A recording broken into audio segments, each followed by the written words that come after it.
Les doy la bienvenida a este espacio de formación y reflexión científica. Gracias por acompañarnos en esta importante jornada académica.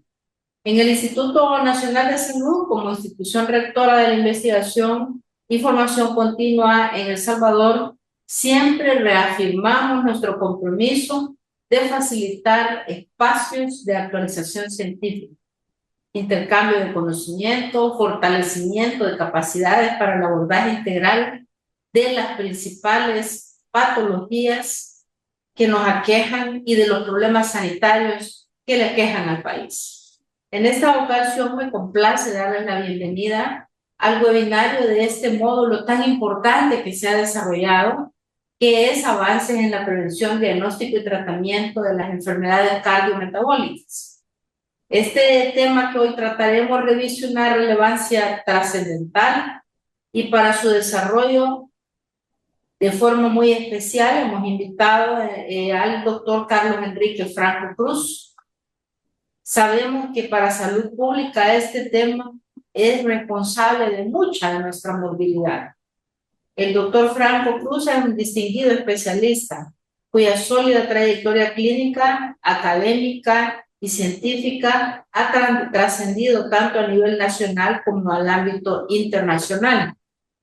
El doctor Franco es internista, médico internista con subespecialidad en cardiología clínica y especialista en ecocardiografía de adultos, formado en el Centro Médico Nacional 20 de noviembre, Universidad Nacional Autónoma de México.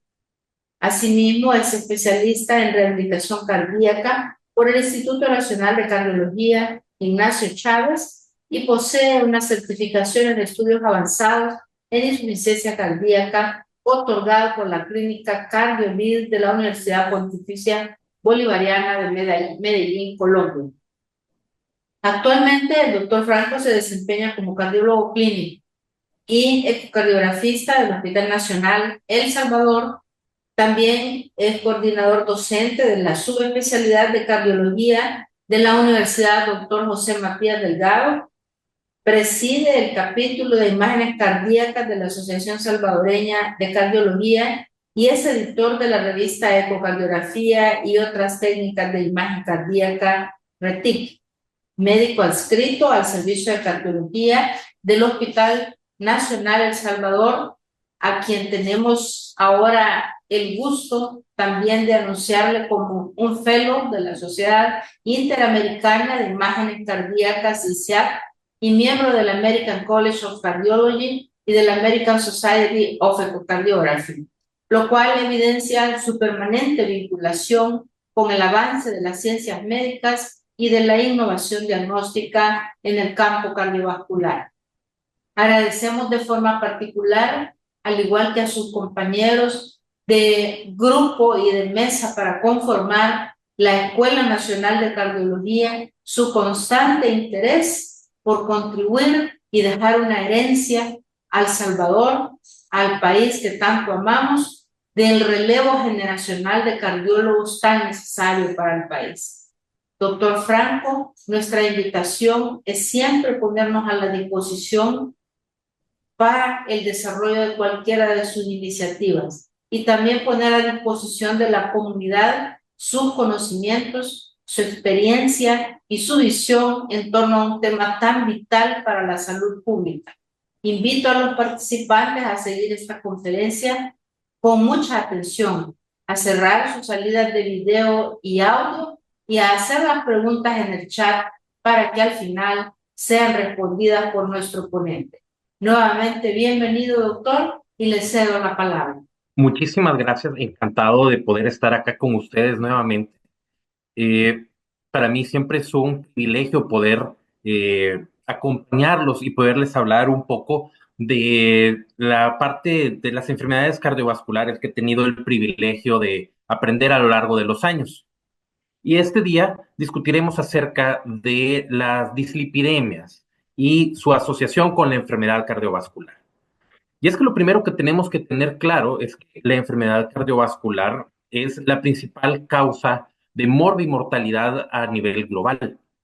diferentes estudios clínicos y particularmente acá les traigo información del Global Burden of Disease publicado en el 2022, que es en su publicación más reciente, donde se puede observar la gran cantidad de años de DALIs, de años ajustados, de vida ajustados a discapacidad, que se pierden asociados a la enfermedad cardiovascular. Particularmente, en esto lo vamos a ver en aquellos países que se encuentran en vías de desarrollo, como en Europa occidental, en África y en algunas zonas de Latinoamérica. Y es que en la medida que ha ido cambiando nuestra epidemiología, la mayor carga de enfermedad cardiovascular y de las consecuencias de la enfermedad cardiovascular se va presentando en nuestra región. Centroamérica no es la excepción. Podemos observar la enfermedad cardiovascular isquémica sigue siendo la principal causa de morbimortalidad en Centroamérica. Y es por ello que para nosotros debemos de tenerla siempre presente como una de las principales complicaciones de salud asociadas a esta enfermedad tan temida que es la aterosclerosis.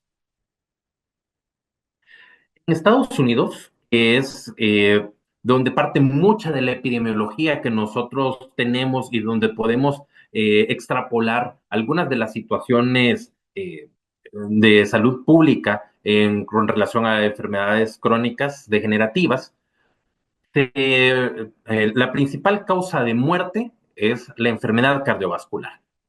Se dice que una de cada 33 personas, una persona fallece cada 33 segundos y una de cada 5 muertes en Estados Unidos se debe a enfermedad cardiovascular. Entonces, podemos observar el gran peso tanto en los sistemas de salud como a nivel individual que tienen estas enfermedades. De todo ello, la cardiopatía isquémica sigue siendo la principal causa de enfermedad y una de cada 20 personas mayores de 20 años padecen de esta enfermedad. Esta enfermedad, debido a que la aterosclerosis se va presentando a lo largo del tiempo y va desarrollándose, enfermando cada vez más las arterias, es lógico que tendrá una relación directamente proporcional a la edad. Y es que hasta 1 de cada 4 personas presentan enfermedad cardiovascular en pacientes mayores de 75 años. Esto nos dice qué tan grave es esta carga de enfermedad para nuestra población. Y con ello, todas las complicaciones que devienen, infarto del miocardio, eventos cerebrovasculares, enfermedad vascular periférica, insuficiencia cardíaca, incluyendo otras enfermedades microvasculares, como por ejemplo el deterioro cognitivo y la demencia, que pueden estar relacionadas directamente a la enfermedad aterosclerótica. De todos estos factores de riesgo, acá tenemos los más importantes. El día de ahora vamos a hablar de un factor de riesgo muy significativo que está relacionado de forma etiológica en el desarrollo de la placa de ateroma y es el colesterol LDL. Y esta es la enfermedad que nos atañe, la aterosclerosis.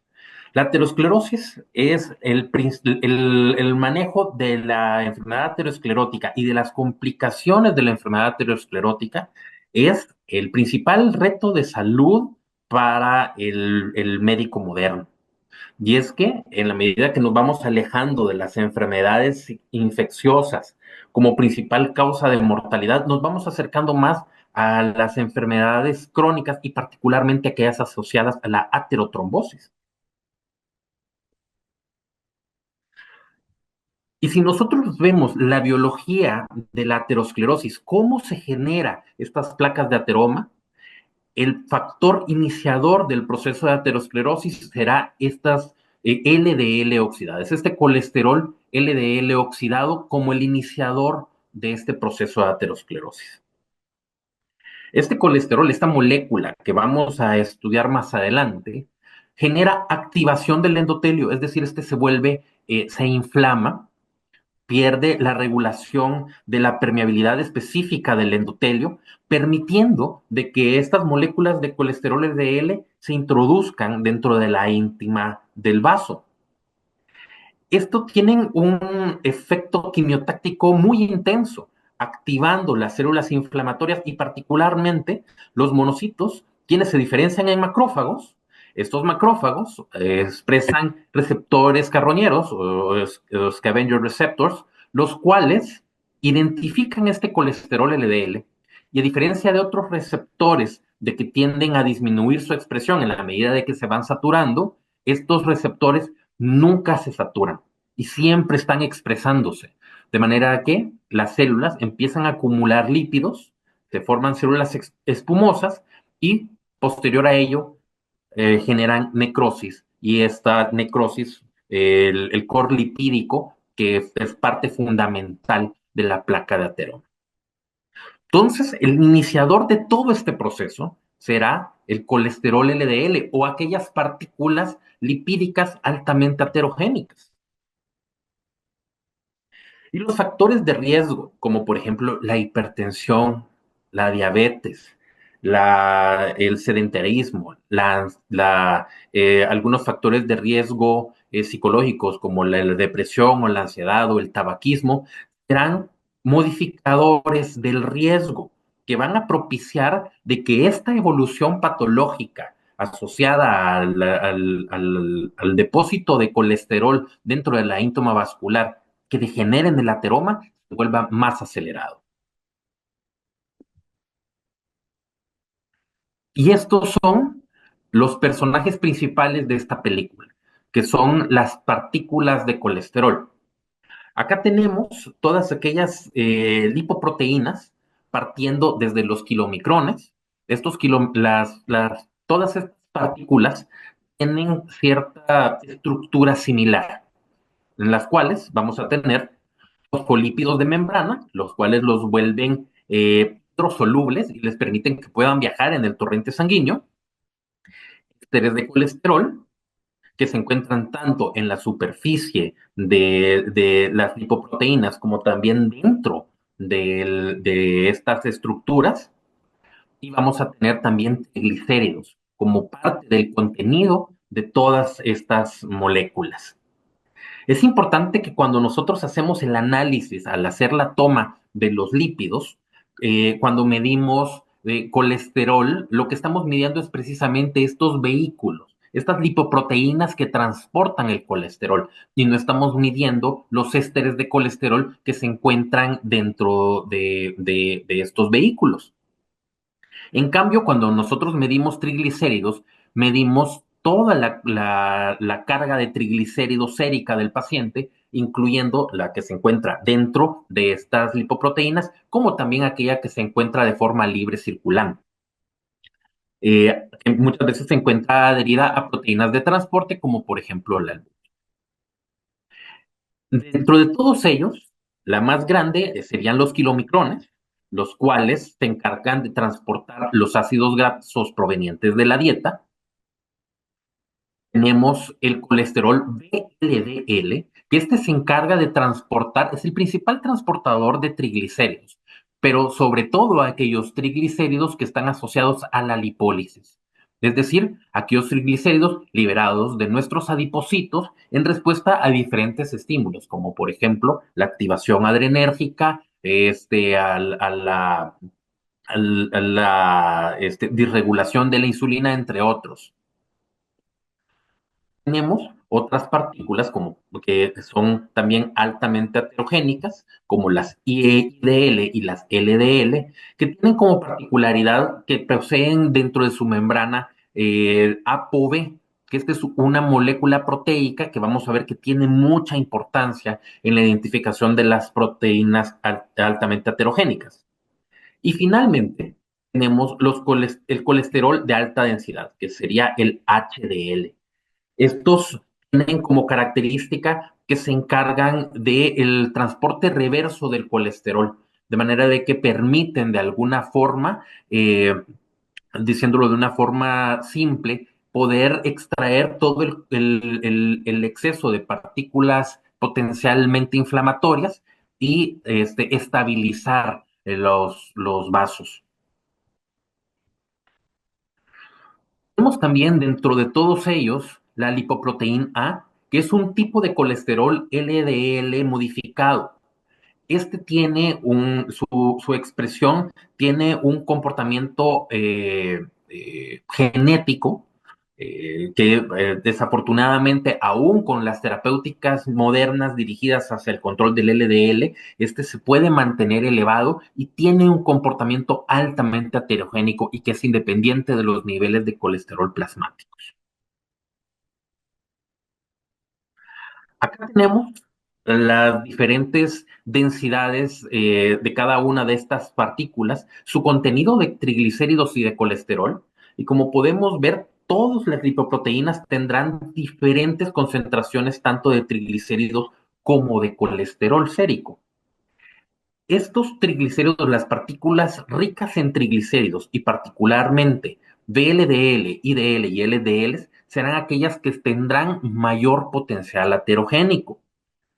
Este potencial aterogénico se le atribuye en parte a la expresión de lipoproteínas ApoB, ApoB 100 sobre todo, mientras que la lipoproteína ApoA se relaciona a un efecto antiaterogénico y antiinflamatorio. Entonces, este grupo de lipoproteínas con expresión de ApoE van a ser aquellas que van a tener mayor respuesta inflamatoria, que van a activar más el endotelio y que por lo tanto van a originar mayor expresión de placa. Pero, ¿cómo se activan estas partículas potencialmente aterogénicas y que pueden originar el proceso de la aterosclerosis? Todo empieza a través de la expresión de radicales libres de oxígeno.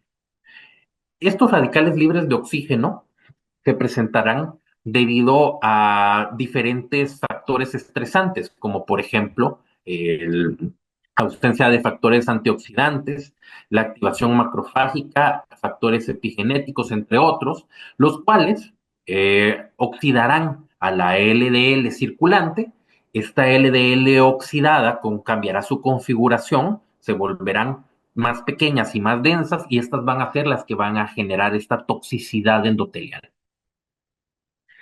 Esta toxicidad endotelial hará que se exprese una gran cantidad de marcadores inflamatorios que inicialmente se encontrarán a nivel circulante y posteriormente en íntima y en media del vaso expresarán algunas moléculas mediadoras, como por ejemplo el factor nuclear kappa beta. Esto, a su vez, dará lugar a mayor inflamación. Acá tenemos lo que sería una partícula de lipoproteínas ricas en triglicéridos, que esto puede ser cualquiera de las que nosotros habíamos mencionado anteriormente.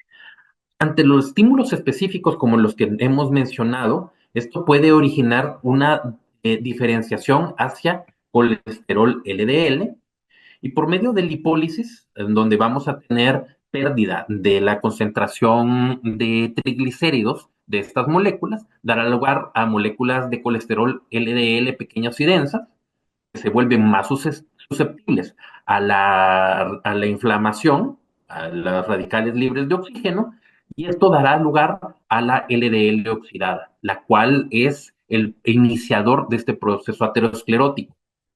Los macrófagos, los cuales expresarán estos receptores carroñeros, identifican esta LDL oxidada y esto dará lugar a este cambio configuracional que lleva hacia células espumosas y estas células espumosas hacia la necrosis del tejido en la placa, volviendo la placa vulnerable. Un mecanismo similar sucede con las moléculas de colesterol HDL. Cuando tenemos un exceso de triglicéridos, originará cambios configuracionales en el colesterol HDL, lo cual lo volverá más pequeño, lo volverá susceptible a la oxidación y la HDL oxidada tendrá pérdida de sus propiedades antiaterogénicas y antiinflamatorias.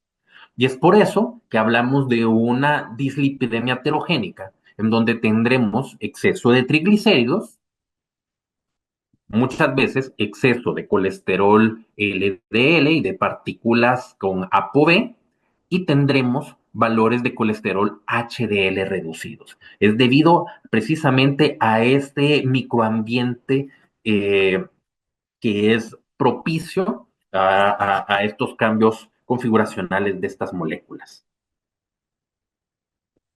Entonces, una molécula de colesterol HDL sana va a tener múltiples efectos protectores a nivel endotelial. Tendrán mecanismos de transporte reverso del colesterol, con lo cual reducirán los valores de colesterol LDL y LDL oxidado. Mejorarán la supervivencia celular, tendrán efectos antioxidativos, disminuyendo el grado de peroxidación lipídica, efectos que regulan la vasodilatación con una mayor expresión de óxido nítrico sintetasa y por lo tanto niveles mayores de óxido nítrico, efectos antiinflamatorios y efectos antitrombóticos. Pero cuando perdemos estos efectos protectores de la HDL, porque tenemos HDLs que se encuentran oxidadas, que cambian su configuración, que pierden su capacidad protectora, entonces todos estos efectos benéficos también se perderán. Entonces perdemos este equilibrio y esto favorecerá al inicio del proceso de la aterosclerosis. Habitualmente, esta dislipidemia heterogénica, si bien no es la única forma de presentación, pero sí será probablemente la más frecuente, es aquella que se conoce como dislipidemia adiposopática, es decir, aquella que se asocia a exceso de tejido graso en el individuo, aquella que está asociada a la obesidad y tendrá como forma de presentación más habitual la elevación de triglicéridos postprandiales y de remanentes de lipoproteínas líquidas en triglicéridos, reducción de niveles de colesterol HDL y de apolipoproteína A1. Tendremos elevación de colesterol no HDL, es decir, colesterol total menos HDL, que representa de alguna forma todas aquellas partículas aterogénicas, elevación de ApoB, que sabemos que este es el principal apolipoproteína que identifica las partículas altamente aterogénicas, y elevación de las concentraciones de colesterol LDL, y tendremos un incremento de partículas de colesterol LDL pequeñas y densas. Este perfil fácilmente identificable, donde tendremos hipertrigliceridemia, colesterol HDL bajo, probablemente un colesterol total normal, pero con un colesterol LDL elevado. Todo esto nos está hablando de un paciente que tiene un perfil altamente heterogénico y muy probablemente un perfil inflamatorio elevado con proteína C reactiva de alta sensibilidad elevada. El colesterol LDL, por lo tanto, es el factor de riesgo que se ha estudiado mejor y que ha demostrado una asociación directa en el desarrollo de la aterosclerosis. Muchos de los colegas cardiólogos que se dedican a la lipidología consideran al colesterol LDL no como un factor de riesgo, sino como un factor etiogénico de la aterosclerosis. Se relaciona fuertemente a la mortalidad cardiovascular y la carga de aterosclerosis se deberá no únicamente de los niveles de colesterol LDL, sino que también del tiempo de exposición a la elevación del colesterol LDL. Y a esto es lo que nosotros llamamos años de colesterol. Es así que si a una persona joven identificamos niveles de colesterol LDL elevados y no damos un tratamiento apropiado, ya sea dietético o un tratamiento farmacológico, estos pacientes presentarán una exposición prolongada al colesterol y es más probable que en el futuro desarrollen eventos cardiovasculares adversos asociados a aterotrombosis.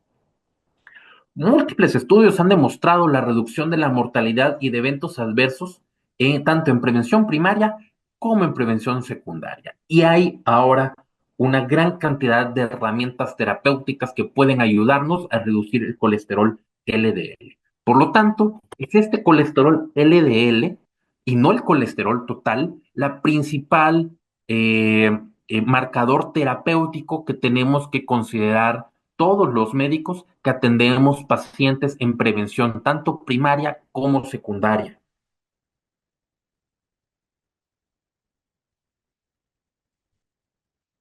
Estudios poblacionales en Estados Unidos han demostrado de que en la población general un colesterol total podría considerarse normal y saludable cuando está en torno a 150 miligramos por decilitro y no 200, como por ejemplo nos muestran muchas veces los puntos de corte del laboratorio.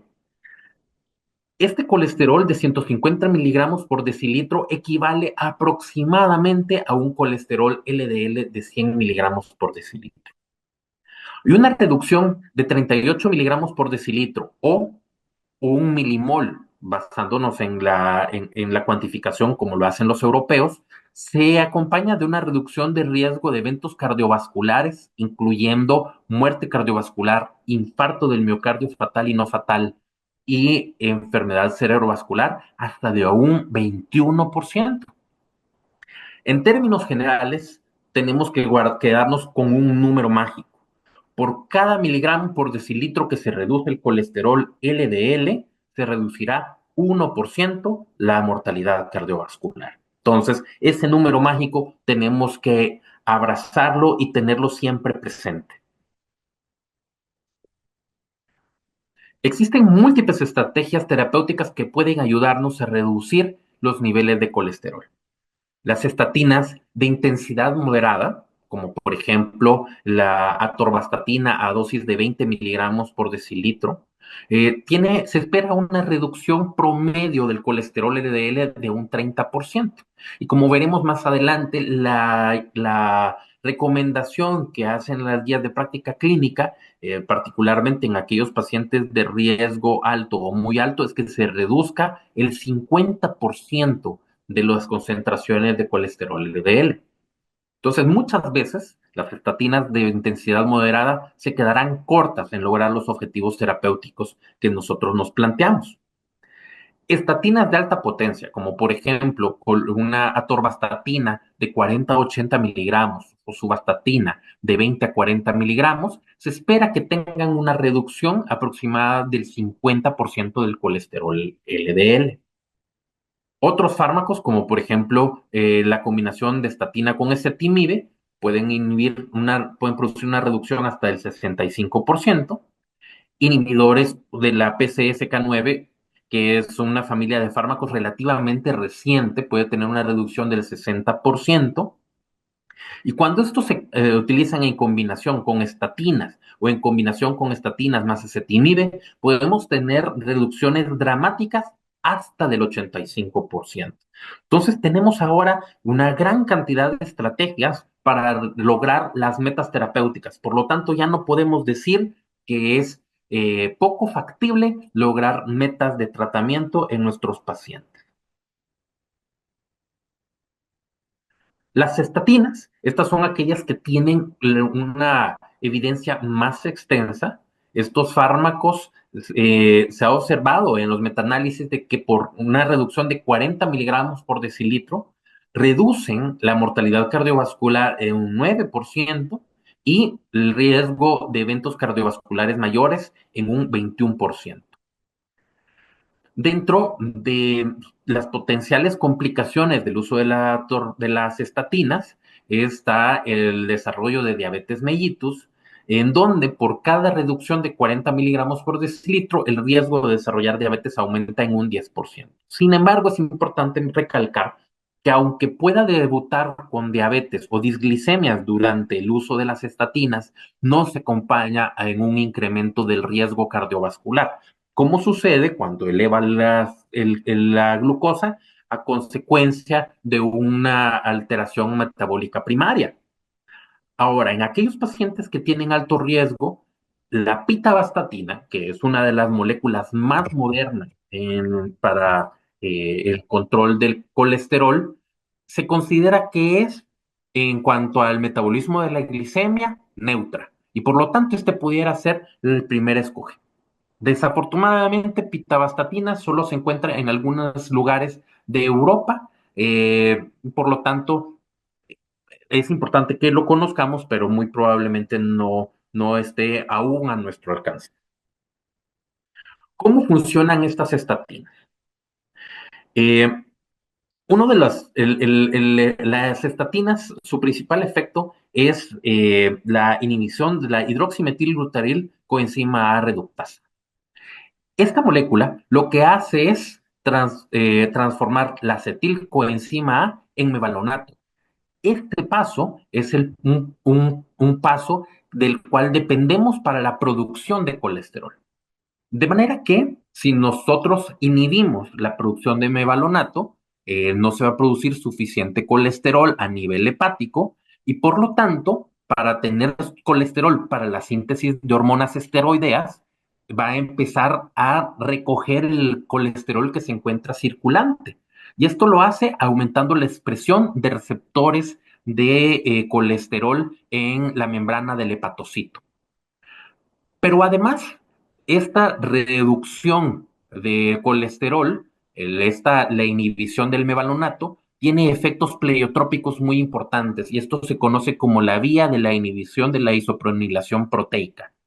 La isoprenilación es un mecanismo con el cual se generan una serie de mediadores inflamatorios que pueden dar lugar hacia el desarrollo de la aterosclerosis y de la inflamación sistémica.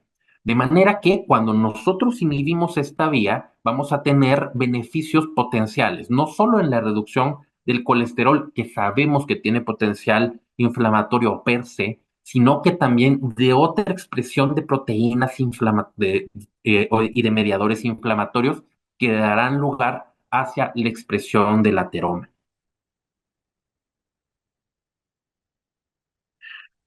Múltiples metaanálisis, particularmente este es un metaanálisis muy importante, que es el Cholesterol Treatment Trialist Collaboration, publicado ya hace varios años, en el 2010, donde se incluyeron más de 170,000 pacientes. Se observó que el uso de estatinas disminuía significativamente no solo el perfil lipídico de los pacientes en comparación a placebo, sino también el desarrollo de eventos adversos cardiovasculares mayores, infarto del miocardio no fatal, muerte cardiovascular, la necesidad de revascularización percutánea o quirúrgica, el desarrollo de eventos cerebrovasculares de cualquier tipo, este, eh, y por lo tanto se relaciona a un incremento de la sobrevida en nuestros pacientes.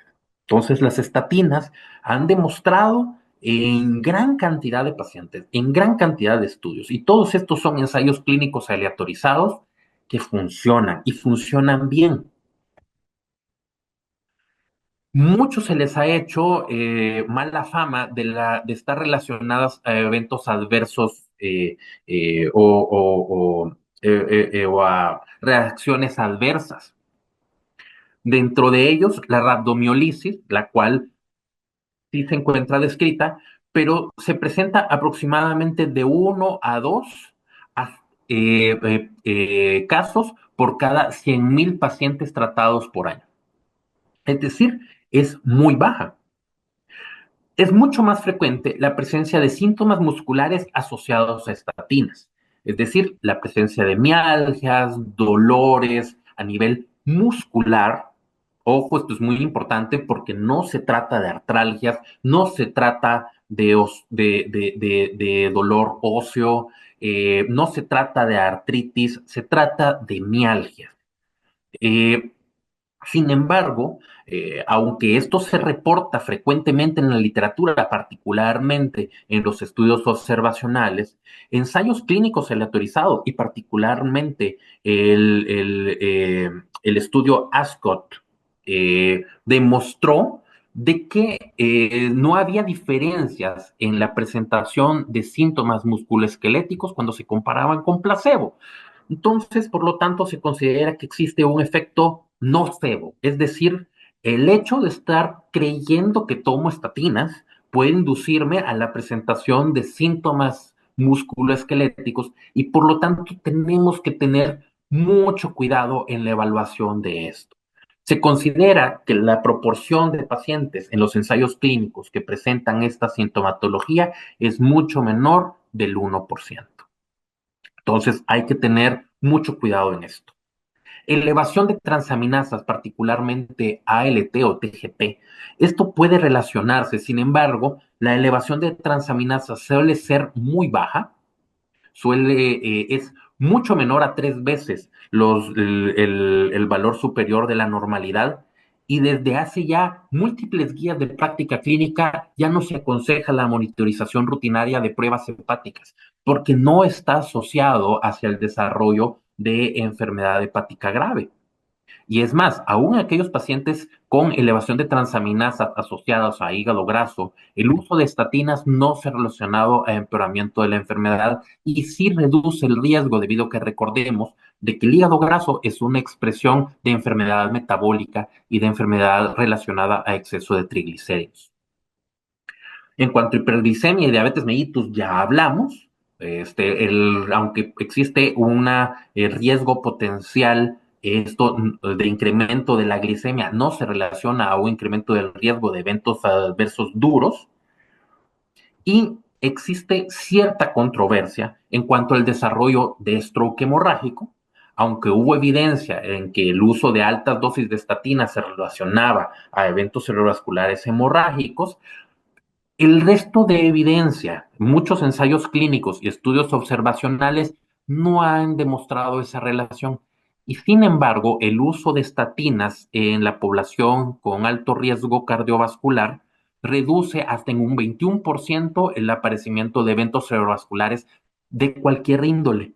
Por lo tanto, la reducción de riesgo sobrepasa con creces el potencial riesgo que incluso no está del todo demostrado. Y finalmente, proteinuria. También hay algunos estudios en donde, sobre todo rosuvastatina, se relaciona a un incremento mínimo, pero estadísticamente significativo de la proteinuria. Sin embargo, no se ha demostrado fehacientemente.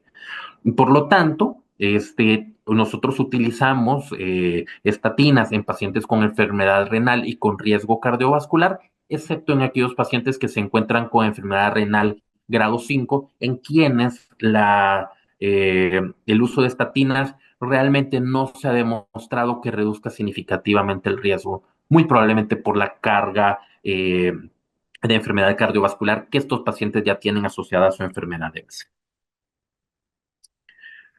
El número necesario para hacer daño con estatinas está en cerca de 100 pacientes tratados para hacer daño a un paciente, y esto incluye el aparecimiento de síntomas musculares, es decir, la presencia de algunos episodios de mialgias no bien caracterizados. Necesito tratar 100 pacientes para que una persona tenga aparecimiento de síntomas. En estatinas de intensidad moderada, y cuando se usa el tratamiento de alta intensidad, alrededor de 33.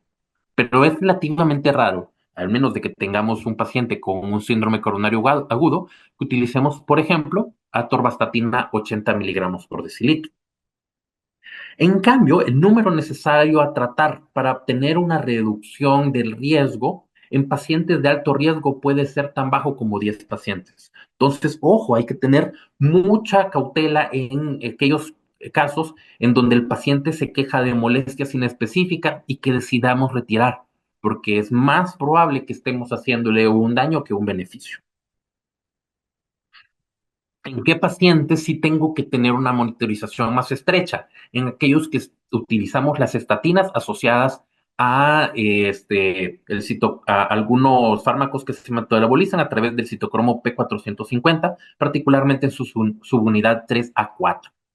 Eh, en términos generales, eh, antifúngicos de tipo azol, antibióticos macrólidos, este, inhibidores de la proteasa en pacientes que utilizan terapia antirretroviral, calcio antagonistas, tanto dihidropiridínicos como no dihidropiridínicos, y algunos otros fármacos muy frecuentes como por ejemplo la amiodarona, que utilizamos en pacientes con arritmias, la ranolacina en pacientes con angina, o dentro de todos los fibratos, el gemfibrozil.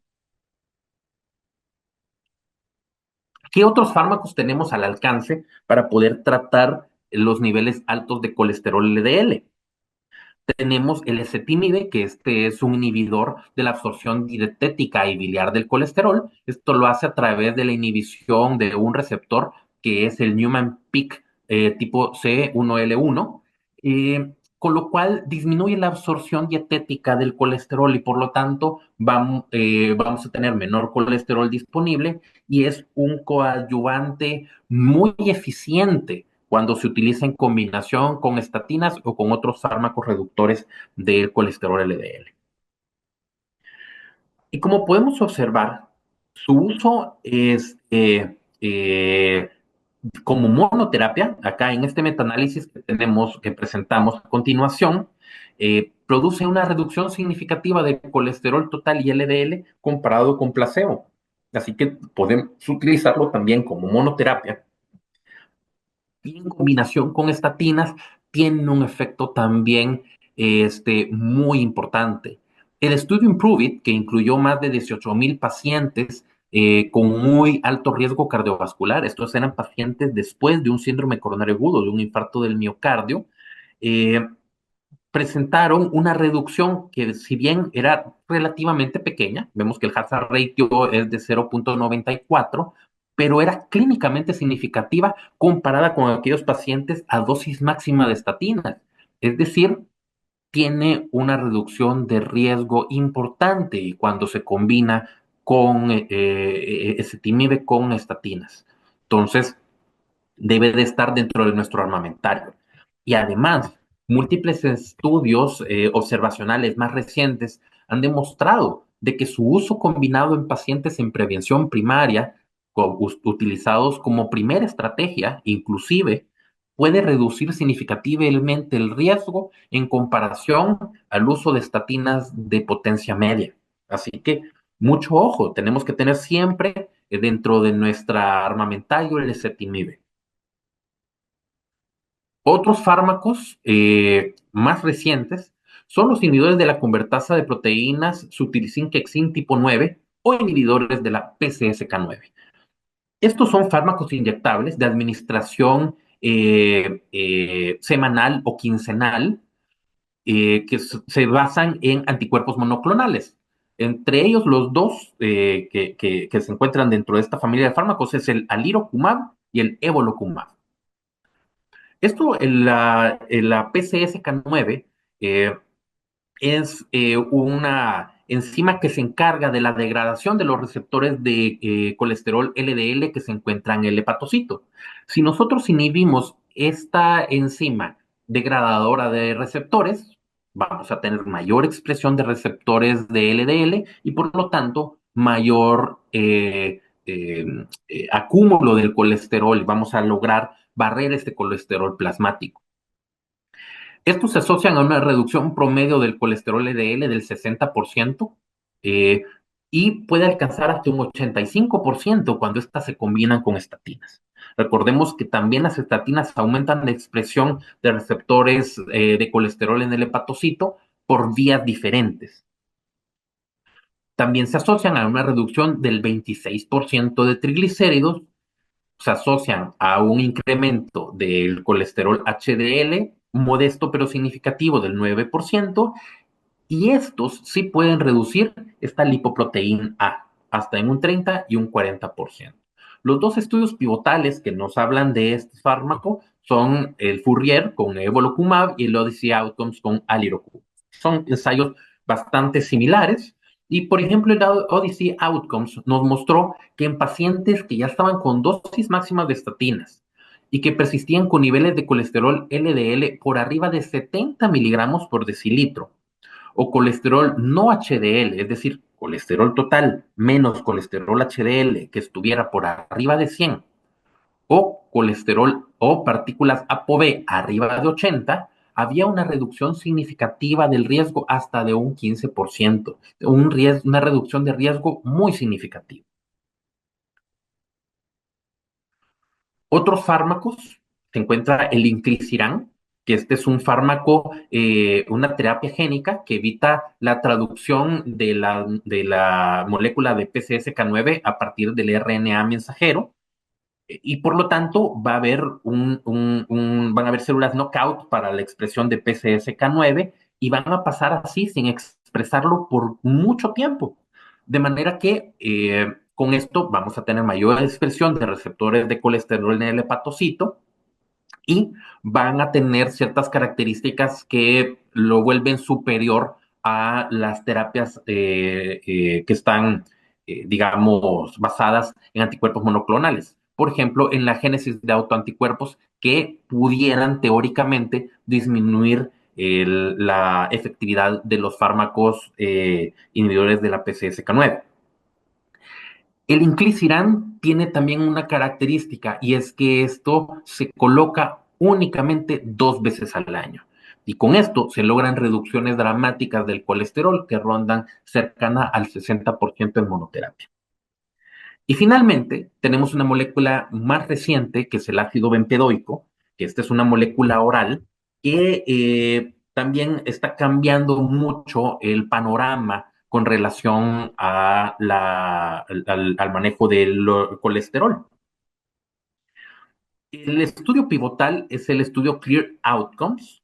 Este lo que hace es que evalúa el efecto de este fármaco en pacientes que son intolerantes a estatinas en donde se incluyeron cerca de 14,000 pacientes y tenían como desenlace primario el compuesto de muerte por causas cardiovasculares, infarto del miocardio no fatal, stroke no fatal y revascularización coronaria.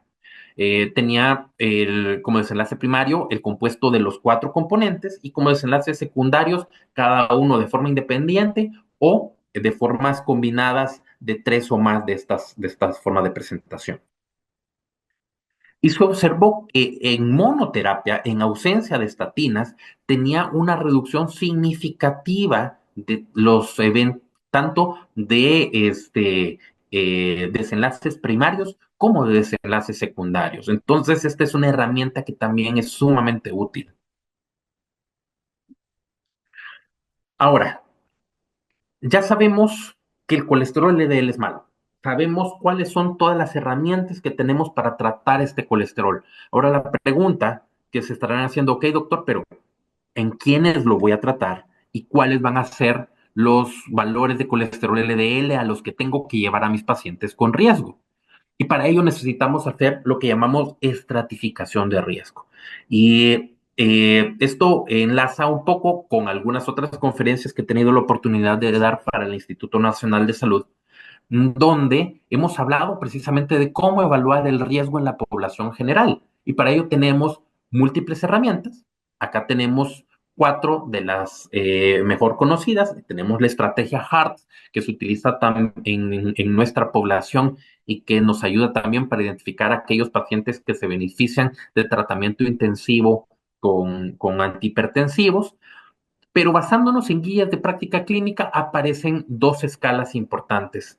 El, el, eh, el SCORE, que es de la Sociedad Europea de Cardiología, y el Pooled Cohort Equations, que de forma coloquial le llamamos el ASCVD Score, que es de los americanos y que nos ayudan a estratificar el riesgo de desarrollo de enfermedad cardiovascular a 10 años en la población general. El Pool Cohort Equations o el ASCVD Score utiliza información recopilada de 5 estudios poblacionales, incluyendo el Framingham, el ARIC, el CHS y el Cardiac. Tiene más de 25,000 pacientes se tomaron de toda esta cohorte que se le dio dado seguimiento y en pacientes entre los 40 y 79 años. Y a partir de aquí se identificaron múltiples factores de riesgo que modificaban significativamente el desarrollo de eventos cardiovasculares mayores a 10 años. Esta herramienta incluye muerte cardiovascular, infarto del miocardio no fatal. Para ello, luego se desarrollan calculadoras como esta que tenemos acá, les dejo el vínculo para que se pueda utilizar. Y aquí nosotros introducimos variables bien conocidas: edad, sexo, raza, presión arterial, niveles de colesterol HDL, niveles de colesterol LDL, entre otros, que nos permiten estratificar el riesgo, tanto a lo largo de la vida como el riesgo en los próximos 10 años.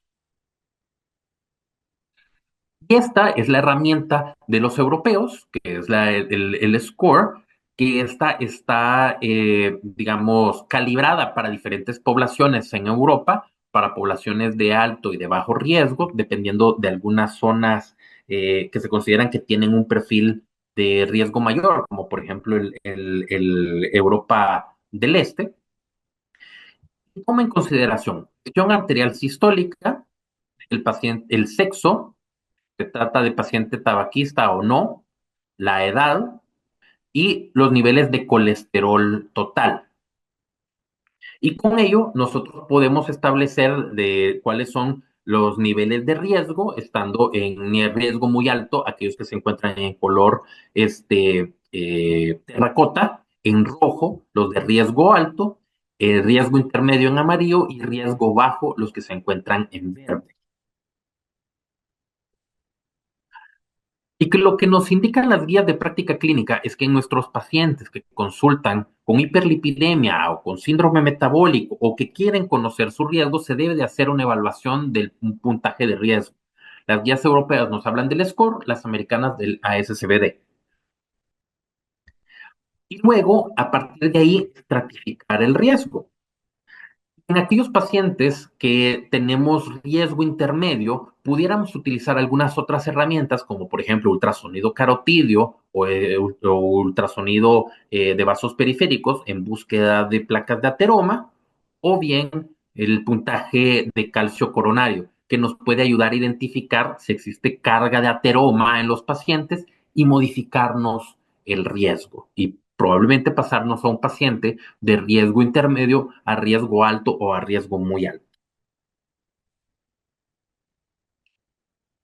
Podemos observar en la presencia de un puntaje de calcio por arriba de 100 unidades Agaston, se relaciona significativamente a un incremento del riesgo independientemente de los niveles tanto de la herramienta europea como de la herramienta americana, y potencia la predicción de riesgo de cada una de ellas.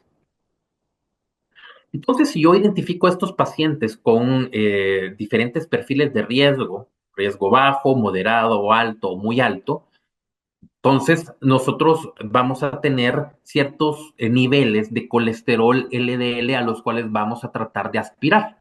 En aquellos pacientes de riesgo bajo, que serían pacientes que tienen un puntaje score entre 1 y 5, pacientes jóvenes con diabetes mellitus tipo 1 menores de 35 o tipo 2 menores de 50 años o menos de 10 años de presentar diabetes, entonces estos pacientes se les puede dar una estrategia un poco más conservadora, con un colesterol LDL por debajo de 100 miligramos por decilitro.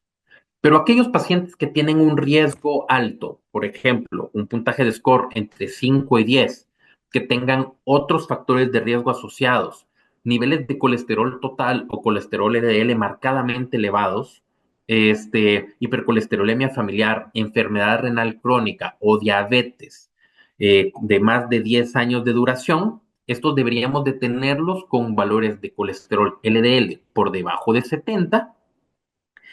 Y en pacientes de riesgo muy alto, por ejemplo, un score mayor de 10, hipercolesterolemia familiar, antecedente de enfermedad cardiovascular, infarto del miocardio, enfermedad vascular periférica, o que tenga diabetes mellitus con daño a órgano blanco, estos pacientes tienen que tener niveles de colesterol LDL por debajo de 55.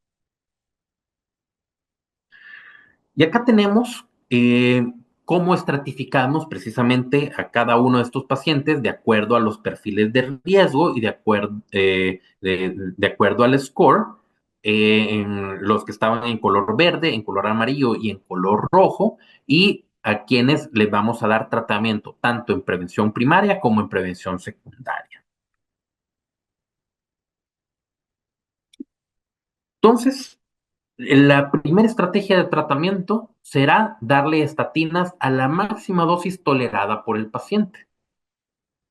Si no se alcanzan la máxima dosis tolerada y el beneficio supera el riesgo, entonces adicionamos ezetimibe con indicación clase 1 nivel de evidencia B. En aquellos pacientes con alto riesgo sin hipercolesterolemia familiar, podríamos utilizar una estrategia combinada de estatinas, ezetimibe e inhibidor de la PCSK9. En prevención secundaria, por los datos del estudio Fourier y Odyssey, que fueron en pacientes posterior a un síndrome coronario agudo, en prevención secundaria, el uso de estos fármacos antagonistas de la PCSK9 tienen una indicación 1A, es decir, una indicación sumamente robusta para utilizarlos. En pacientes con muy alto riesgo, con hiperlipidemia familiar, hipercolesterolemia familiar, eh, podemos utilizar con indicación clase 1C los antagonistas de la PCSK9 y en pacientes que no toleran las estatinas, utilizar ezetimibe o estos últimos fármacos, inhibidores de la PCSK9. Aunque veremos más adelante de que actualmente lo más reciente es el uso de ácido bempedoico. ¿Qué otras metas tenemos que contemplar? Ya habíamos dicho las metas de acuerdo a riesgo muy alto, por debajo de 55, el riesgo alto por debajo de 70, con una reducción de al menos el 50% del colesterol basal, riesgo moderado para un colesterol LDL por debajo de 100 y riesgo bajo un colesterol LDL por debajo de 116. Colesterol no HDL, con puntos de corte en riesgo muy alto por abajo de 85, en riesgo alto por debajo de 100 y en riesgo moderado por debajo de 130. ApoB, el cual lo vamos a realizar particularmente en pacientes que tienen hiperlipidemia mixta, en donde vamos a tener hipertrigliceridemia importante por arriba de 200. Estos pacientes no vamos a saber si estos triglicéridos que tenemos circulantes se encuentran asociados a kilomicrones o a partículas aterogénicas. Entonces es en este grupo en quienes vale la pena hacer la medición de ApoB. Y vamos a utilizar como punto de corte en pacientes de alto riesgo, lograr metas por debajo de 60, de muy alto riesgo por debajo de 65, alto riesgo por debajo de 80 y en riesgo moderado por debajo de 100. Y en triglicéridos, la meta será por debajo de 150.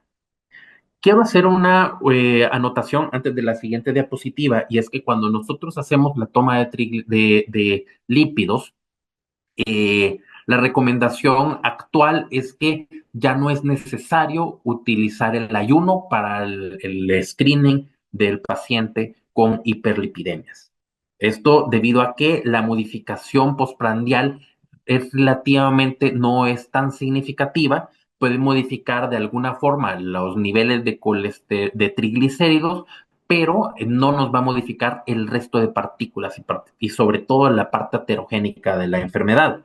Por lo tanto, en pacientes que no tienen ayuno, puede realizarse la valoración del perfil lipídico y nos va a brindar una estratificación de riesgo adecuada.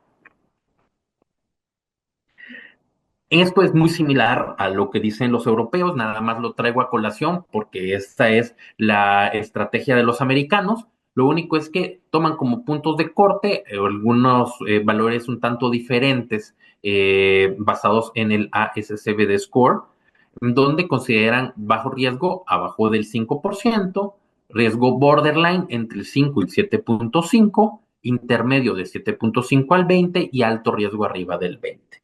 Pero las metas de tratamiento son exactamente las mismas.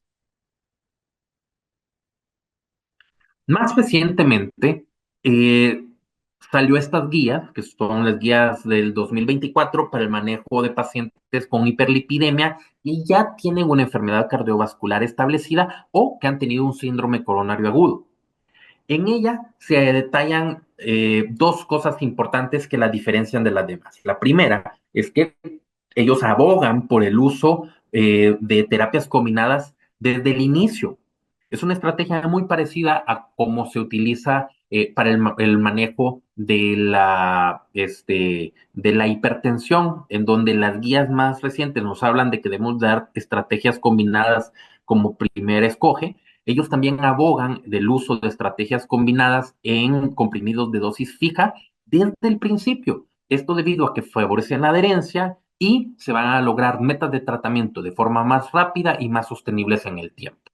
Y como han demostrado algunos estudios observacionales, sí impacta en la sobrevida en comparación a los que se utiliza monoterapia. Y lo segundo dato importante que nos hablan estas guías es que nos dan una estratificación de riesgo adicional, que es el riesgo cardiovascular extremo. Y estos pacientes se incluyen los que han tenido un infarto del miocardio, en más un evento vascular en los últimos 2 años, que puede ser un segundo infarto, enfermedad coronaria que se asocia a una enfermedad multivascular o enfermedad coronaria que se asocia a una enfermedad vascular periférica o enfermedad carotidia o que tiene enfermedad polivascular que se encuentran en diferentes lechos vasculares, en pacientes que tienen hipercolesterolemia familiar, particularmente hipercolesterolemia homocigótica, y en pacientes con síndrome coronario agudo, diabetes mellitus y que además tengan factores de riesgo como una proteína C reactiva de alta sensibilidad mayor a 2 o que tengan una lipoproteína A arriba de 50 miligramos por decilitro. En estos pacientes los catalogaríamos como riesgo cardiovascular extremo y vamos a tener algoritmos de tratamiento diferentes. Digamos que es el algoritmo general en todo paciente con enfermedad cardiovascular establecida o aterosclerótica conocida, donde el primer paso sería el uso de terapia combinada de estatina a máxima dosis tolerada con ezetimibe en un comprimido de dosis fija. Si no se logran metas de tratamiento, debe dar la estatina en monoterapia más una combinación de ácido bempedoico con ezetimibe o bien el uso de un combinado de ezetimibe más estatina, un inhibidor de la PCSK9. Si finalmente aún con esto no se logran metas de tratamiento, entonces podríamos hacer una combinación de los cuatro para lograr niveles de colesterol LDL por debajo de 55 miligramos por decilitro. En aquellos que tienen riesgo extremo, ya mencionamos quiénes eran, empezamos con triple terapia desde el inicio, con el uso de estatinas de alta potencia más ezetimibe e inclisiran o un inhibidor de la PCSK9. O pudiéramos utilizar como una estrategia similar la combinación de tres fármacos, el estatina, ezetimibe y ácido bempedoico. Y si no se logran metas con este primer paso, el segundo paso sería terapia cuádruple, con metas de colesterol LDL por debajo de 40 miligramos por decilitro. Otras recomendaciones importantes: suspender el tabaco. No existe una dosis segura de tabaco y la inflamación tisular que genera el tabaco favorece a la activación endotelial y con ello al desarrollo de la aterosclerosis. La dieta, que debe de ser baja en grasas saturadas, debe de ser rica en grasas poliinsaturadas y debe de enfocarse en productos integrales, frutas, vegetales y pez magro o algunos peces oleosos como por ejemplo atún o salmón. Actividad física, que cuando se trata de actividad vigorosa es aproximadamente de 3.5 horas a la semana, o bien el equivalente a 150 minutos eh, eh, a la semana, 30 minutos al día, 5 días a la semana, en la mayoría de los días. En cuanto al peso, debemos de tratar de lograr peso normal entre 20 a 25 de índice de masa corporal y una cintura menor de 94 en hombres o menor de 80 en mujeres, o lo que sería para nuestra población, en hombres por debajo de 88 centímetros y en mujeres por debajo de 75 centímetros.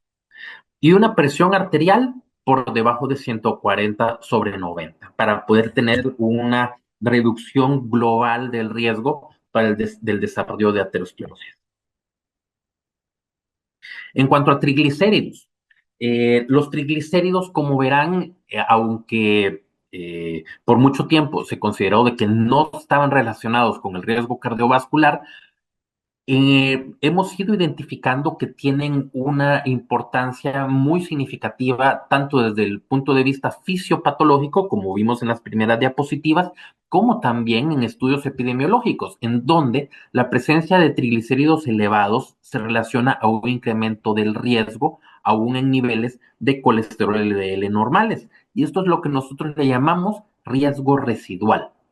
Y es que mucho de estos triglicéridos estarán asociados a partículas aterogénicas como por ejemplo VLDL. Entonces, ¿cuál será el tratamiento a escoger en hipertrigliceridemia? En primer lugar, con indicación clase 1 en pacientes que tienen triglicéridos, pacientes de alto riesgo con hipertrigliceridemia arriba de 200, estatinas. Esto es porque de entre 200 hasta 300 podemos tener una reducción que puede considerarse aceptable de los niveles de triglicéridos con el uso de estatinas en monoterapia. Así que debe de ser. Y es que también se relaciona significativamente al riesgo, a la reducción de riesgo global. Por eso es que tenemos que pensar primero en estatinas antes que en cualquier otro fármaco. En pacientes de alto riesgo o muy alto riesgo o en pacientes después de un síndrome coronario agudo, basándonos en datos del estudio de REDUCE-IT, podemos utilizar ácidos grasos omega 3. El que tiene mayor evidencia es el ácido icosapentil etil, pero también puede ser ácido eicosapentaenoico, o acá lo que tenemos disponible en El Salvador es en combinación con DHA, en combinación a una dosis de 2 gramos 2 veces al día, en donde sí se ha observado que hay una reducción significativa del riesgo de eventos adversos cardiovasculares en prevención secundaria. Entonces, debe de considerarse con una indicación 2A nivel de evidencia B. Con una indicación menos robusta, pudiéramos utilizar fibratos. Sin embargo, si ustedes no me dejarán mentir, la mayoría utilizan fibratos como primer escoge cuando vemos hipertrigliceridemia, pero su indicación es menos robusta porque no ha demostrado reducir riesgo de eventos duros. Lo único que se ha visto más o menos que pudiera tener un beneficio es en una reducción del desarrollo de retinopatía diabética proliferativa. Y en pacientes de alto riesgo, eh, se puede utilizar en combinación con estatinas. Finalmente, vamos a hablar un poco acerca de trastornos genéticos relacionados a las lipoproteínas. Los más importantes que tenemos que considerar es la hipercolesterolemia familiar heterocigótica, que es frecuente, una de cada 200 personas, y la hipercolesterolemia homocigótica, que esta sí, afortunadamente, es muy rara. La primera, la heterocigótica, vamos a tener niveles de colesterol LDL muy elevados, rondando cerca de 300 miligramos por decilitro, y se relacionará al desarrollo de enfermedad coronaria precoz. Y en aquellos que tienen hipercolesterolemia familiar homocigótica, pueden llegar a tener 600 o hasta 1000 miligramos por decilitro de colesterol LDL. Y estos pacientes tienen un pronóstico muy sombrío, requieren incluso de terapias como eh, por ejemplo, aféresis plasmática para poder hacer extracción de esta carga lipídica y tienen un riesgo, una sobrevida que apenas alcanza a los 20, los 30 años, tanto por enfermedad coronaria como por el desarrollo de valvulopatías, particularmente valvulopatía aórtica, estenosis aórtica severa. ¿En quiénes vamos a hacer cascada, screening genético? En aquellos pacientes que tengan colesterol total muy alto, ¿sí? Tanto en el paciente o en un familiar de primer grado, en pacientes que tengan enfermedad coronaria prematura, en pacientes que identifiquemos santomas tendinosos, tanto en el paciente como familiares de primer grado, o sobrevivientes de muerte súbita. Tenemos criterios, que acá tenemos el puntaje danés para poder hacer el diagnóstico de hipercolesterolemia familiar, donde vamos a tomar en cuenta muchos de estos factores que hemos mencionado anteriormente, incluyendo la presencia de santomas, los niveles muy elevados de colesterol LDL y finalmente la presencia de un genotipo que sea positivo, particularmente para receptores de colesterol LDL o de ApoE. Las manifestaciones clínicas, la presencia de santomas tendinosos, que los vamos a observar en la porción extensora de los tendones, los podemos ver en nudillos, en codos, en tendón aquileo, también se pueden ver en rodilla, podemos tener santomas tuberosos o la presencia de arco corneal. Y en estos pacientes el tratamiento tiene que ser muy intensivo, muy agresivo, en donde vamos a buscar niveles de colesterol por debajo de 55 miligramos por decilitro. Entonces, los mensajes finales es que las dislipidemias son altamente prevalentes en población general. Es una causa directa de la enfermedad aterosclerótica, por lo que debe de considerarse como un agente etiológico de la enfermedad. La prescripción terapéutica dependerá del perfil de riesgo y en la actualidad existen múltiples herramientas que son efectivas para el tratamiento de la dislipidemia y es importante que las conozcamos. Muchísimas gracias.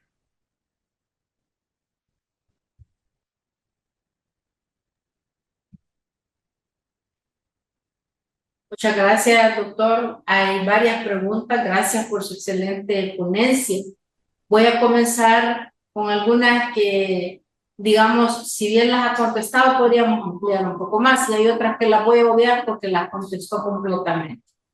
Ah, ¿qué estrategias pueden implementarse a nivel poblacional para reducir la prevalencia de dislipidemia y enfermedad cardiovascular asociada a la enfermedad cardiovascular? Ok, muy buena pregunta. Lo primero es que el ser humano es un todo y se encuentra incluido dentro de un grupo social. Y uno de los principales factores por los que nosotros tenemos alta carga de padecimientos cardiovasculares es nuestro riesgo dietético.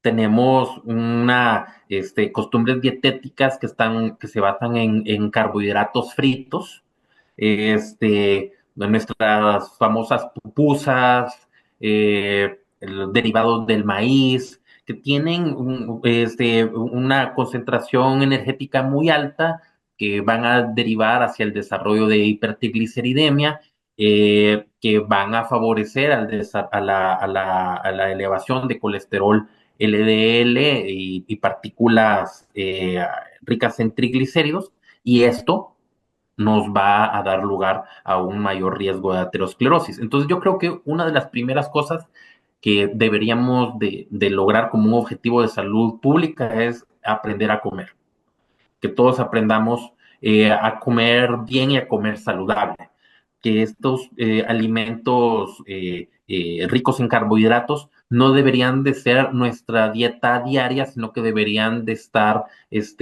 bien balanceados y que debemos preferir otro tipo de alimentos que pueden proporcionarnos energía y que no tengan, no nos vayan a producir estos cambios tan significativos en nuestro perfil lipídico.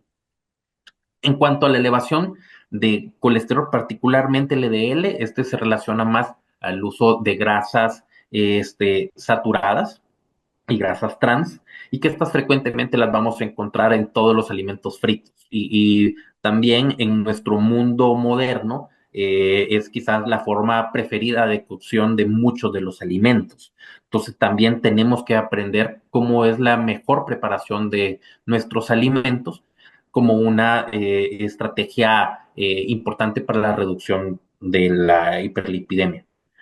Creo que también otros hábitos saludables como el ejercicio físico, tengamos una adecuada adherencia al ejercicio físico y finalmente tenemos que tener educación en salud como la que tenemos actualmente en nuestros médicos de atención primaria que hagan una pesquisa apropiada de factores de riesgo, que corran estas calculadoras de riesgo para definir quiénes tienen un riesgo incrementado y que busquen los niveles de colesterol.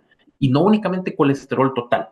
Aunque estamos acostumbrados muchas veces a ver colesterol total, recordemos de que la diana terapéutica es el LDL. Y entonces no podemos quedarnos sin conocer el perfil lipídico completo. Entonces, cuando nosotros vamos a pedir colesterol, aunque pueda representar de repente un poco más de gasto para el paciente o para la institución, tenemos que hacer una pesquisa completa porque es mucho más riesgo y mucho más gasto el que estos pacientes, por no tener un buen control lipídico, desarrollen una enfermedad aterosclerótica. Es una excelente respuesta. Creo que el papel de la educación no solamente para el personal de salud, sino también educación para la salud en aspectos de la higiene dietética, de los cuidados del sueño, del ejercicio para la población en general, también es importante. Pero quiero aquí hacer un anuncio nuevamente constantemente porque esta es una gestión que esta servidora está haciendo ante CONADEM, es que se acumulen créditos no solamente por escuchar las conferencias, sino por contestar las preguntas que próximamente van a estar en todas las conferencias colgadas en el canal de YouTube del Instituto. Creo que para todos los colegas, el adquirir créditos con la educación de alta calidad que ofrece el instituto a través de ponentes como usted, sería más fácil que estar teniendo exámenes continuos para revalidar sus especialidades. Anunciarles a los médicos candidatos a residentes para el próximo año que el ENAR va a contener preguntas de todas las guías de práctica clínica editadas aquí en el instituto y también de todas las conferencias magistrales realizadas desde el inicio del año hasta 30 de junio. Están avisados, es una gran ventaja y pueden ver las conferencias. Hay otras preguntas interesantes aquí. ¿Qué relación tienen los efectos secundarios de las estatinas con la adherencia del paciente al tratamiento, doctor? Wow, creo que es el principal reto que tenemos con la adherencia. Como les decía en la conferencia, creo que se les ha hecho a las estatinas muy mala fama.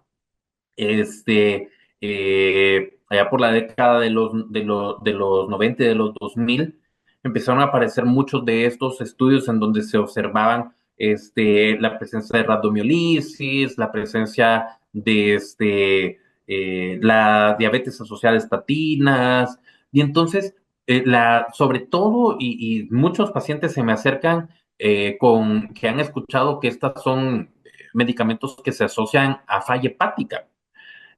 Y en Estados Unidos particularmente debe de ser, la toma de decisión de tomar estatinas debe de ser decisión compartida. Hay que explicarles a detalle cuáles son los diferentes efectos que pudiera tener la estatina para ver si el paciente se anima o no se anima. Pero si le pintamos un panorama desesperanzador, obviamente pues van a decir, no, este fármaco que genera tanto problema, no me lo voy a tomar. Y pierden la oportunidad de tener una reducción significativa del riesgo de eventos adversos. Recordemos que el riesgo de mortalidad cardiovascular es una reducción de 1% por cada miligramo por decilitro de colesterol LDL que bajamos.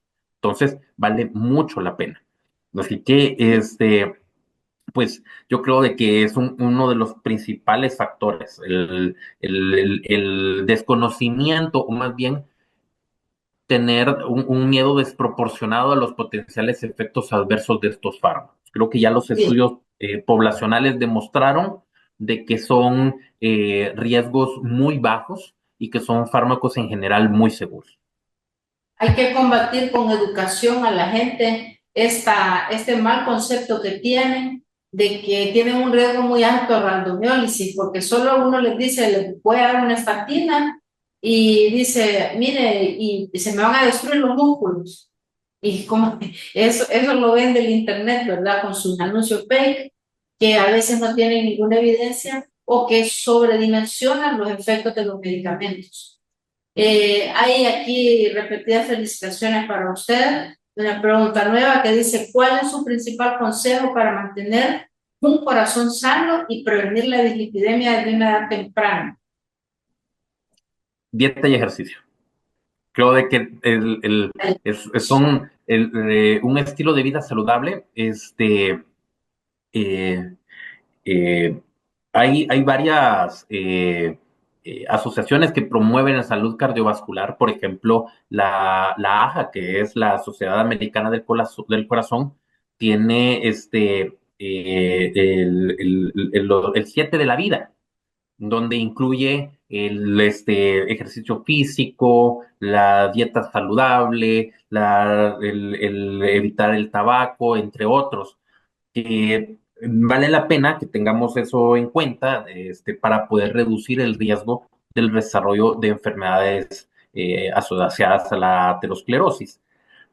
Pero particularmente, y creo que dejaría de ser rehabilitador cardiovascular si no hago hincapié en que el ejercicio físico es salud cardiovascular. Si nosotros acostumbramos a hacer ejercicio desde edad temprana, aunque desarrolláramos enfermedad cardiovascular en el futuro, el riesgo de morir a consecuencias de ella se vuelve mucho menor. Entonces, el Reduce. ejercicio físico es la polipíldora por excelencia, nos ayuda para todo y por eso vale la pena de que lo tengamos siempre estemos adheridos a estrategias de ejercicio.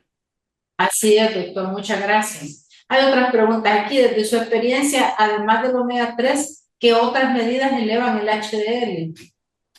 Sí, ejercicio físico, el ácido nicotínico, y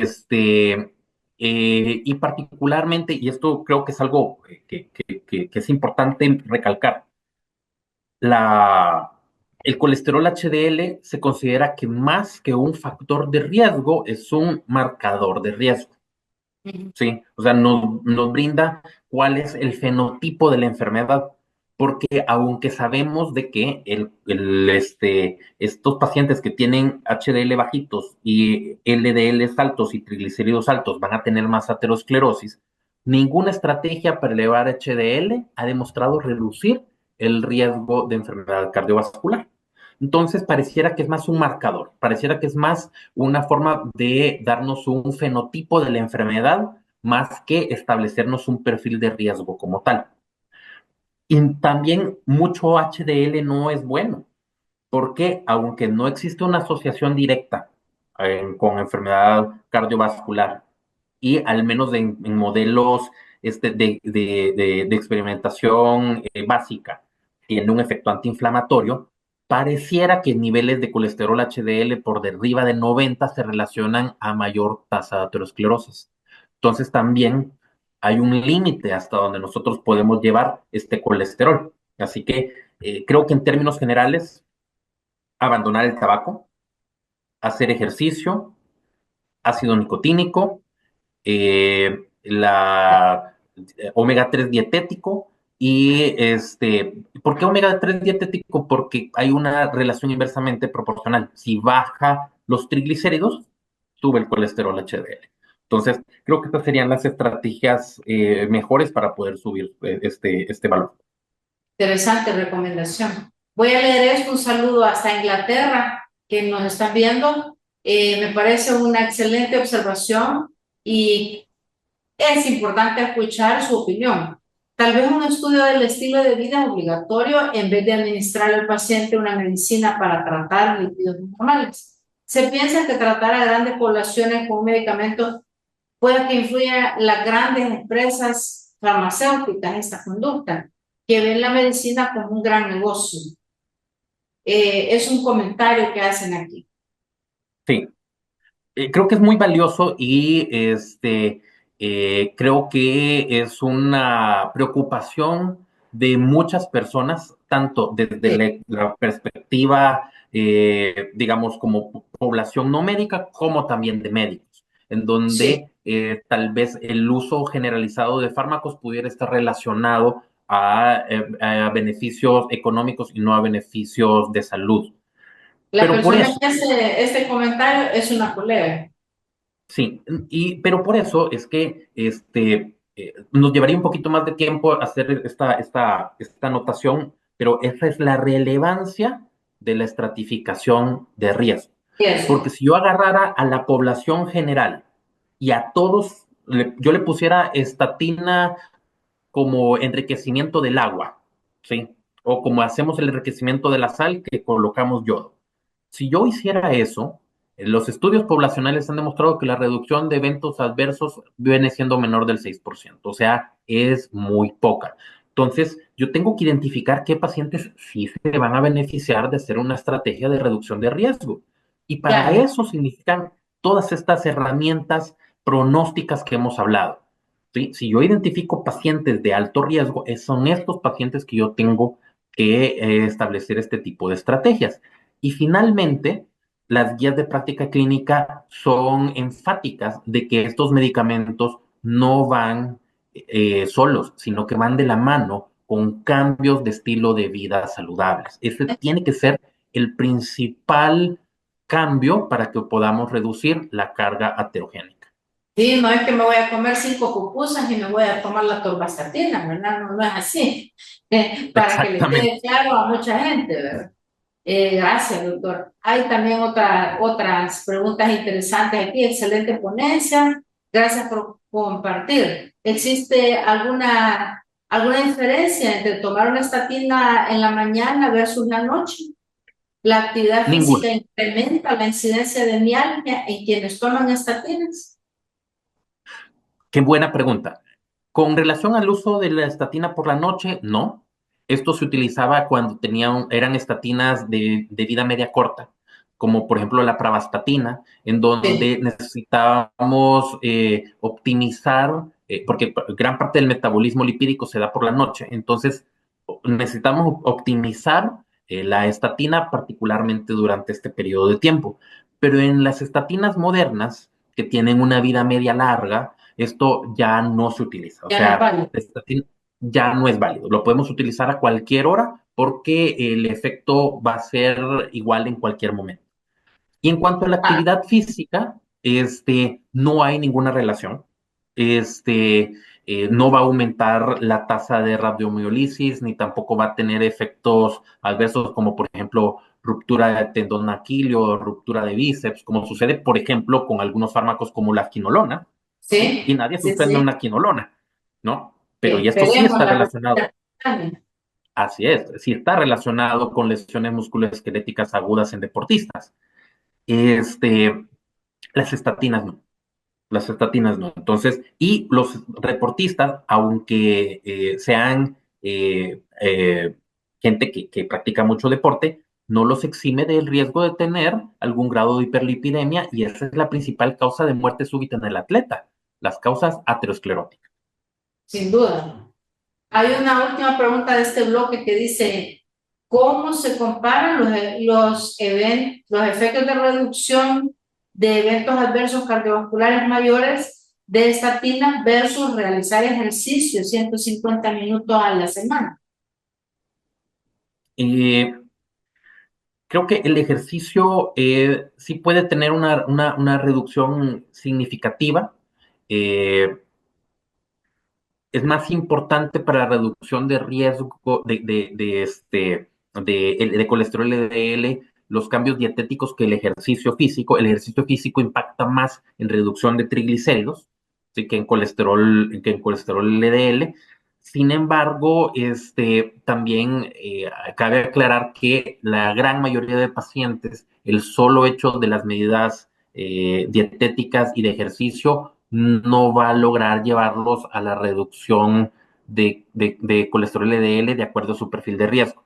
Entonces, sí es, digamos, prudente hacer primero un trial de cómo cambia con cambios de estilo de vida. Tiene que ser una persona sumamente adherente a ejercicio y dieta y todo lo demás. Y si no logra estos objetivos, a los 3 meses, agregar una estatina. Esto sería válido en pacientes de riesgo bajo.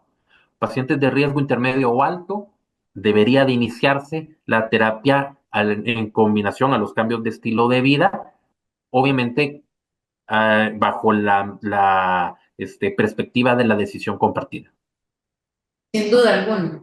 Hay otras preguntas aquí bastantes. ¿Qué consideraciones clínicas deben tenerse en cuenta en el manejo de la dislipidemia en poblaciones especiales? Por ejemplo, adultos mayores, pacientes con enfermedad renal crónica, pacientes con diabetes.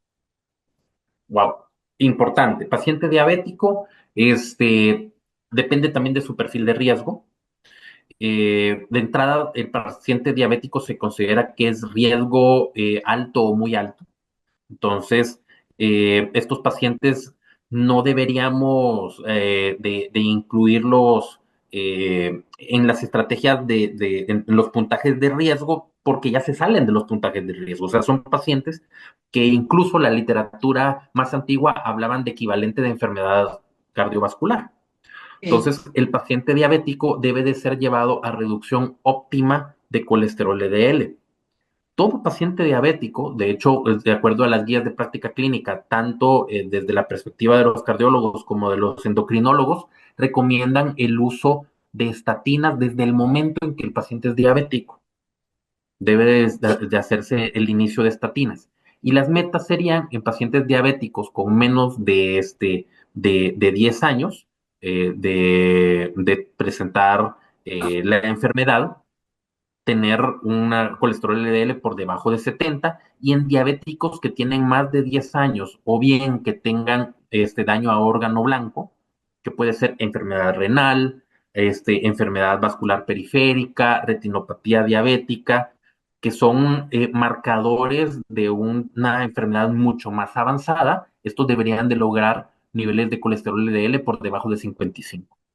Entonces, ahora, en pacientes que tienen mucha fragilidad, que tienen muy alto riesgo, entonces puede ser de repente debatible pacientes mayores de 75 años, ya podríamos hacer, digamos, quizás un poco más flexibles, pero en términos generales esa es la conducta. En pacientes renales crónicos, lo mismo, siempre y cuando sean entre grado 2 y grado 4. Debemos de ser intensivos en el tratamiento de la dislipidemia, llevarlos a tratarlos como pacientes de alto y muy alto riesgo, Sí. y en pacientes que se encuentran ya con en grado 4, en grado 5, perdón, que se encuentran en terapia sustitutiva, las estatinas las pudiéramos utilizar, pero muy probablemente por la carga de enfermedad que tiene, no se asocian a una reducción de riesgo. Interesante. En pacientes con antecedentes de ACV más hipertensión, ¿cuál es la estatina indicada y la dosis? ACV más hipertensión, en estos casos estamos hablando de un paciente de riesgo alto, bueno, si ya tuvo un ACV es un riesgo muy alto, tendríamos que utilizar una estatina de alta potencia, que sería atorvastatina 40-80 miligramos por decilitro o rosuvastatina de 20-40 miligramos por decilitro. Muchas gracias, doctor. Aquí hay expresiones de que les parece y toman a bien una muy buena noticia, incluir las guías y las conferencias como preguntas del ENAM y hasta sugerencias de qué más incluir. Tengan la garantía que no se van a incluir nada más para el ENAM, sino para la acreditación de todas las especialidades. Esa es promesa que yo hago. Buenas tardes, excelente ponencia. Pacientes con triglicéridos arriba de 300 o hasta 1000 o 3000 miligramos, es mejor referirlos a tercer nivel con qué especialista. Wow, sí, con endocrinología probablemente, este, cuando el paciente se encuentra con una hiperlipidemia muy grave y que exista riesgo, por ejemplo, de pancreatitis, pues muchas veces incluso necesitan plasmaféresis. Entonces, tiene que ser un manejo multidisciplinario. Tiene que ser un manejo multidisciplinario. Enviarlo a tercer nivel para valoración, por primero un equipo de medicina interna y que medicina interna haga solicite los apoyos correspondientes, que muy probablemente endocrinología, cardiología y para temas de plasmaféresis a hematología. Muchas gracias, doctor. Aquí hay una pregunta que nos deja y gracias a quien la hace. Dice, excelente plática, muchas gracias. Un par de comentarios, por favor, sobre el manejo de la embarazada con dislipidemia. Wow. Ah, Solo preguntas difíciles, esa pregunta pero es está un muy bien, poquito difícil. excelente. Excelente, porque pues prácticamente todos los fármacos que tenemos a disposición son categoría C o X en el embarazo. Entonces, en particular las estatinas se encuentran contraindicadas en el embarazo.